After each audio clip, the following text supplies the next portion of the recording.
here we go. All right, so today's super easy.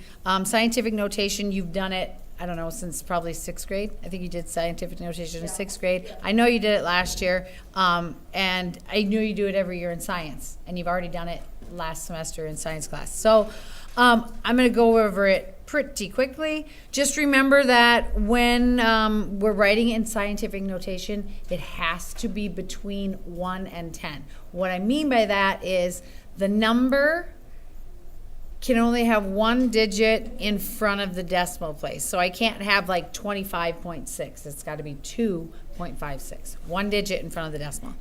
All right, so why do we use scientific notation? If we've got very, very, very large numbers or very, very, very small numbers. Now, you can read up there and you can say, oh, if it's less than 0, move left. If it's bigger than 0, move right. I'm going to tell you one thing. If it's a really little number, it's a negative exponent. If it's a really big number, it's a positive exponent. So A is a really little number, right? It's a tiny number. How many places would we have to move the decimal? 1, 2, 3, 4. So we get 5.01. And it is times 10 to the, because it's a really little number, it is a -4 exponent. So if you move it to the right, it's negative? Yeah, yes. When you move it to the right, you subtract from the exponent. Okay. And then like it's always going to be times 10 to an exponent? Like Yes, it's always a base 10, yep. So B, 162.1, that number is greater than 1, so it is a positive exponent. We still have to move the decimal place 2 spots to get behind the 1, so 1.621. And then it is times 10 to the positive 2, because we went left, that number was greater than 1.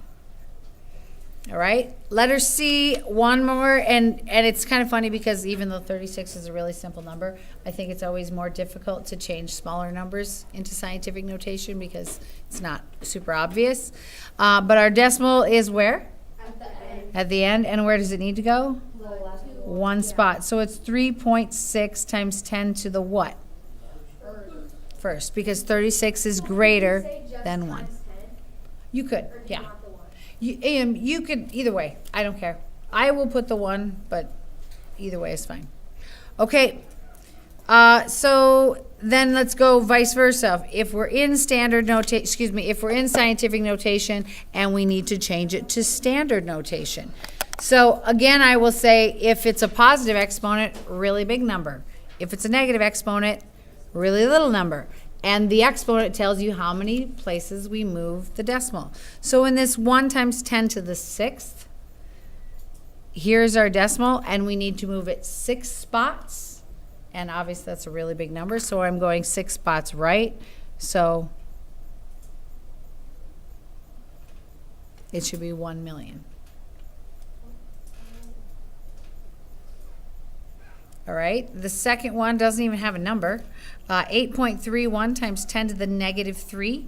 I need to move it 3 spots. It's a -3, so I'm going this way. 1, 2, 3. So we've got a 0.00831. Just remember, negative exponent doesn't mean your answer's negative, just means it's little. All right, questions so far? All right. Yeah, I didn't expect there to be questions. Okay, so we not only will you be changing from scientific notation, mostly you'll be doing problems, calculations. Right. So, and you don't have to write this every time, but I'm just going to tell you, I am going to use the associative property to regroup my numbers and do 4.1 times 8.2, and this also is the only time I'm going to let you use a times x for multiplication sign. And I'm going to group the 10 to the -5 times 10 to the -2. Because that's easy. Here's where you probably want your calculator, right? 4.2 times 8.2. Help me out. Yeah, sorry, 4.1 times 8.2, thank you. 11.48, and we'll come back to that. It's 33.62. Whoopsie daisies, 33.662. All right. All right, and then we'll come back to that because we're not finished with this, but times 10 to the, remember our rules, keep the base, add the exponent. So what's -5 and -2? -7. Oh. All right, but now this isn't proper scientific notation, so we do have one more step. I need that decimal to be right here because I can only have one digit in front of my decimal place. So 3.362, and when we move to the left, we are taking a large number and making it smaller. So we're taking a large number and we're making it smaller. You moved it closer to where you want to be, so you have to move it less now. Yep, and so it is -6. So I have a question. Yes. If you were to move the decimal past the 6, like Then you would subtract. then you'd like subtract. Then you'd even though subtract that from would the be in exponents. scientific Right, notation, but- right. Okay. Okay. So the one in the box, the example in the box is actually asking you to square it. Now remember, this is a product in here, so it's almost like as if it said X and Y. Well, you square the X and you square the Y. So you square the 7.8 and you Take -4 to the negative. square the 10 to the -4, which, right, Logan, you were right, though, is 10 to the -8. Help me out, though. What's 7.8 squared? So here we are again. We've got a 2-digit number, right? So we need to, not a 2-digit, but a tens. So we need to move it over 1. We're taking a large number and making it smaller, so we add 1 to the exponent. So it would be -7, 6.084 times 10 to the -7. And I forgot something, because if we read the directions, which I didn't do a very good job of, it says express the result in both scientific notation and standard form. So then, besides that answer, you also need to write it in standard form. So in this case, it would be, right? Wait, so we also have like. Yes, I forgot. It says in standard scientific notation and standard notation, so you will need both of them. So you just It add is a lot of 6 zeros. to the Ooh, front, careful. 5 zeros. Because it's 3 points. Because we moved the decimal 6 spots, but remember, one of them is moving it in front of the 3, so 5 zeros. Yep. And then over here, it's going to be 0.66084.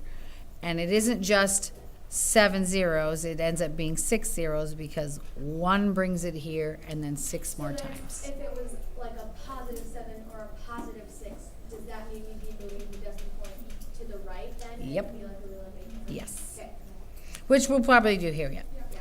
Okay, so word problems. Nope, just kidding. It's not word problems. This one's not a word problem. It is just a division problem. So, just like, what's that? Like what we've been doing, like, so do you divide 5.62? Yep. 5.612 divided by 3.68. Who's got that? Did anybody punch in your calculator? 1.525. We took these two numbers and divided them. Now, when we divide powers, though, we subtract the one in the, so, yeah. 10 to the -1. It's just 10 to the.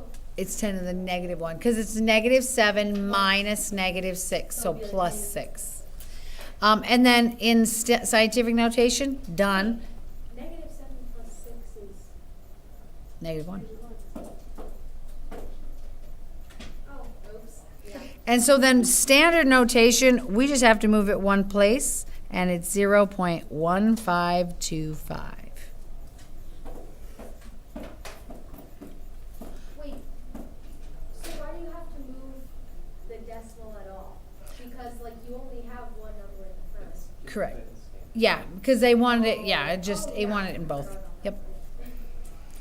All right, last one is a word problem, and it's funny, I give you the hint there. It says you need to use distance equals rate times time, but I actually did it, and then I read that and kind of confused myself. So we'll see. You probably didn't need that hint, I'll bet. So light travels at 3,000 kilometers per second. Estimate how long it takes light to travel. 9.3 times 10 to the 7th, and I forgot that it should be kilometers there.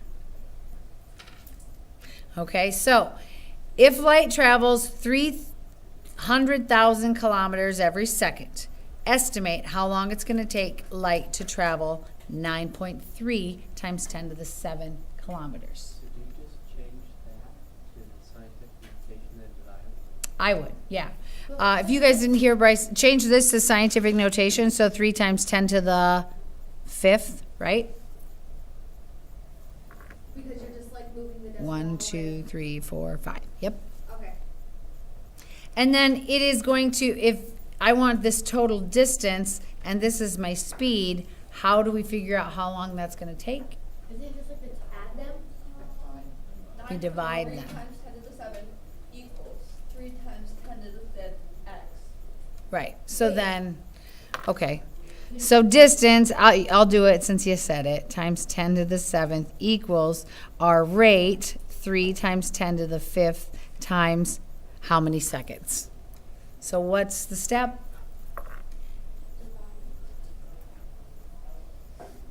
Wait, so I'm confused why we divide.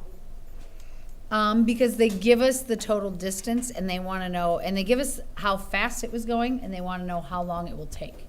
So if it's going 300,000 kilometers every second, I have to divide by that to figure out how many total seconds it'll be.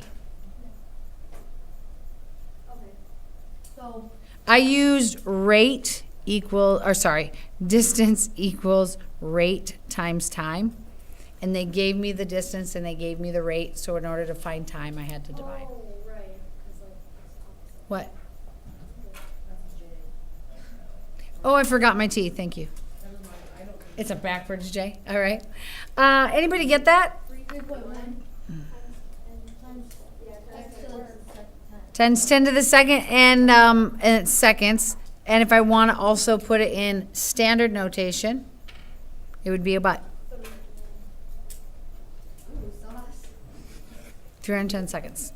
So your assignment's pretty simple. I do have to give you a separate sheet though, because we only had a one sheet note, and it is at the top of the paper. So I'll hand those out. Any questions? Do we need a line paper? Yes, Mariah. On the worksheet, do we have to put for like the work problems, which one do you want us to put? Here, hold on.